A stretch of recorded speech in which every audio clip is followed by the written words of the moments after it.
Hello friends, welcome to ओली वेटनी wisdom. दोस्तों, ब्रॉयलर फार्मिंग की एक कॉम्प्रिहेंसिव वीडियो सीरीज़ का ये पहला लेक्चर है। इस सीरीज़ को मैंने कई सारे पार्ट्स में डिवाइड किया है। ये ब्रॉयलर मैनेजमेंट से रिलेटेड यहाँ पर डिस्कशंस किए जाएंगे वीडियो में। मैनेजमेंट का मतलब ये है कि प्रैक्टिकली आपको क्या क्या सावधानियाँ बरतनी चाहिए ब्रॉयलर फार्मिंग करने के लिए, और कैसे इसमें बीमारियों से और जो अनदेखे नुकसान होते हैं उनसे किस तरीके से बचा जा सकता है। तो और भी पार्ट इसमें बनेंगे आगे, जैसे न्यूट्रिशन की एक सीरीज़ बनाएंगे और फिर डिज़ीज़ डायग्नोसिस का एक अलग पार्ट होगा। इसमें जो रिलेवेंट रहेगा वो उसके मैनेजमेंट से और प्रैक्टिकल ब्रॉयलर फार्मिंग से रिलेटेड इसमें पॉइंट्स हम डिस्कस करेंगे। तो ये पहला लेक्चर है ब्रॉयलर फार्मिंग ओवरव्यू। सबसे पहले सवाल यही उठता है, अगर कोई नया बंदा या कोई नया एंटरप्रेन्योर ब्रॉयलर फार्मिंग करना चाहता है तो वो उसे ये जानना होता है कि क्या इसमें अपॉर्चुनिटीज़ हैं। तो पिछले 20 सालों में इसमें काफ़ी ट्रेमेंडस ग्रोथ देखी गई है। ब्रॉयलर फार्मिंग में चिकन कंजम्पशन बहुत ज़्यादा बढ़ गया है। वर्ल्ड वाइड भी मीट प्रोडक्शन अगर 2020 की बात करें तो लगभग 134 मिलियन टन्स हुआ है, और ये अनुमान लगाया जा रहा है कि 2030 तक ये पोल्ट्री मीट लगभग 41% रिप्रेजेंट करेगा all protein from meat sources. मतलब गोट मीट, मटन वगैरह सबको मिलाकर अगर हम देखें तो 41% पोल्ट्री मीट उसमें काउंट होगा। तो एक बहुत बड़ी अपॉर्चुनिटी है, न सिर्फ इंडिया में बल्कि वर्ल्ड वाइड। और इंडिया क्योंकि एक बहुत बड़ी पॉपुलेशन को रिप्रेजेंट करता है, तो इंडिया के अंदर भी आप सोच सकते हैं कि कितनी अपॉर्चुनिटीज़ इसमें हो सकती हैं। Indian poultry industry is benefited from the ongoing changes in lifestyle. लोगों का रहन सहन का तरीका बदल रहा है, उन्हें ज़्यादा प्रोटीनेशियस डाइट चाहिए, इनकम बढ़ रही है, तो उसकी वजह से उनके ईटिंग हैबिट्स भी बदल रहे हैं। तो कुल मिला के ब्रॉयलर इंडस्ट्री का एक अच्छा खासा स्कोप हमें आने वाले टाइम में दिख रहा है। और ऑर्गेनाइज कमर्शियल फार्म्स मतलब बढ़ रहे हैं और मॉडर्नाइज हो रहे हैं। एनवायरनमेंट कंट्रोल शेड्स हैं या फिर और उन्हें टेक्निकली इम्प्रूव किया जा रहा है। और गवर्नमेंट डाटा को हम देखें तो एग प्रोडक्शन भी बढ़ रहा है इस रेट से। सिमिलरली पोल्ट्री मीट भी एक्सपेंड हुआ है।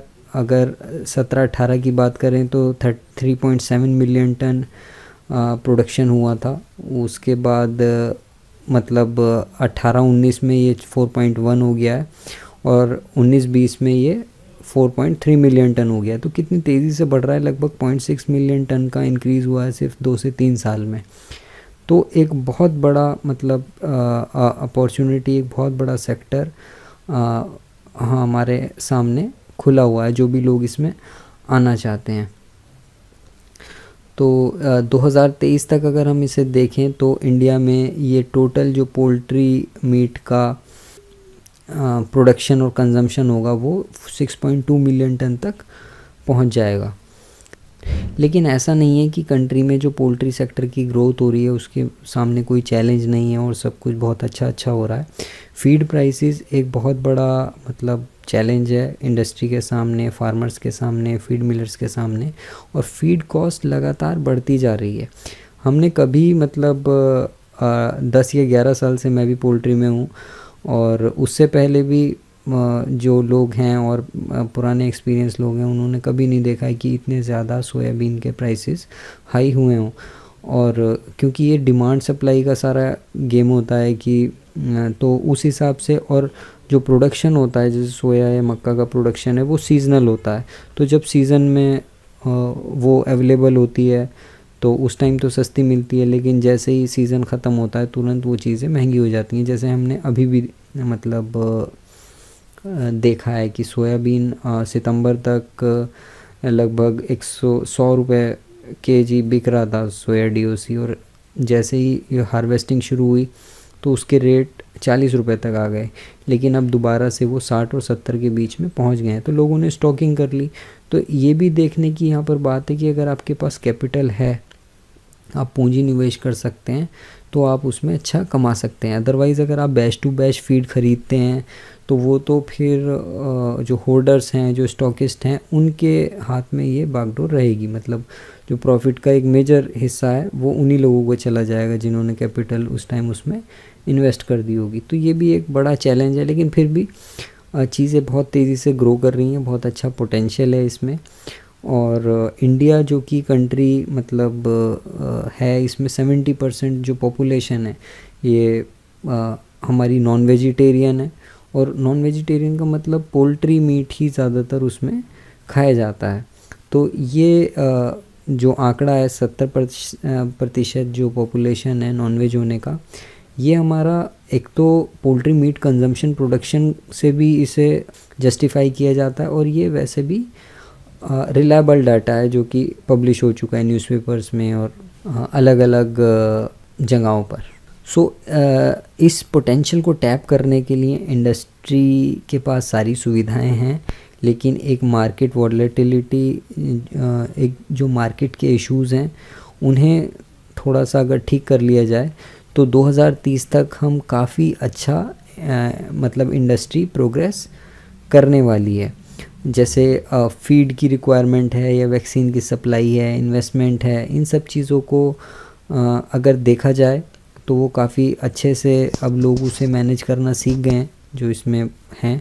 और जो आना चाहते हैं वो थोड़ा सा ये मतलब अगर उन्हें इस बात की नॉलेज है कि पैसा कैसे इन्वेस्ट करना है, कैसे अच्छा रॉ मटेरियल ख़रीदना है, चिक्स की सप्लाई और ये सब चीज़ें अगर वो मैनेज कर पाते हैं तो इससे काफ़ी अच्छा कमा सकते हैं। तो ब्रॉयलर फार्मिंग एक बूमिंग सेक्टर है। शॉर्ट में मैं बता दूं आपको कि ब्रॉयलर फार्मिंग एक बूमिंग सेक्टर है। अगर आप इसमें सोच समझ के इसमें इन्वेस्ट करेंगे, इससे प्रॉपर तरीके से ढंग से करेंगे तो ये आपको बहुत अच्छे रिटर्न प्रोवाइड करने का इसमें पोटेंशियल है। ये बहुत अच्छा बिज़नेस है उस मुकाबले से, क्योंकि डिमांड इसकी एवर ग्रोइंग डिमांड है जिसे पूरा करना अभी मतलब आने वाले 20 साल में पॉसिबल नहीं है। तो नटशेल में अगर हम देखें तो पोल्ट्री इंडस्ट्री को कैपिटल इन्वेस्टमेंट की ज़रूरत है और टेक्नोलॉजी की ज़रूरत है जिससे एफिशिएंसी को बढ़ाया जा सके, सप्लाई चेन मैनेजमेंट को और जो बिज़नेस प्रोसेसेस हैं, जो उसकी इकोनॉमी है, उसकी अंडरस्टैंडिंग, डिमांड सप्लाई के जो डायनेमिक्स हैं उसे समझ के रिलायबल बिज़नेस अपॉर्चुनिटी क्रिएट की जा सकती है। तो ये हमारा जो टॉपिक था ये उसके ओवरव्यू के बारे में कि इसमें कितना कैसा पोटेंशियल है, तो वो हमने देखा। अगले लेक्चर में हम इकोनॉमिक्स, इन्वेस्टमेंट्स और रिटर्न्स की बात करेंगे कि कितना इसमें इन्वेस्टमेंट होता है और क्या रिटर्न एक्सपेक्ट कर सकते हैं। Thank you.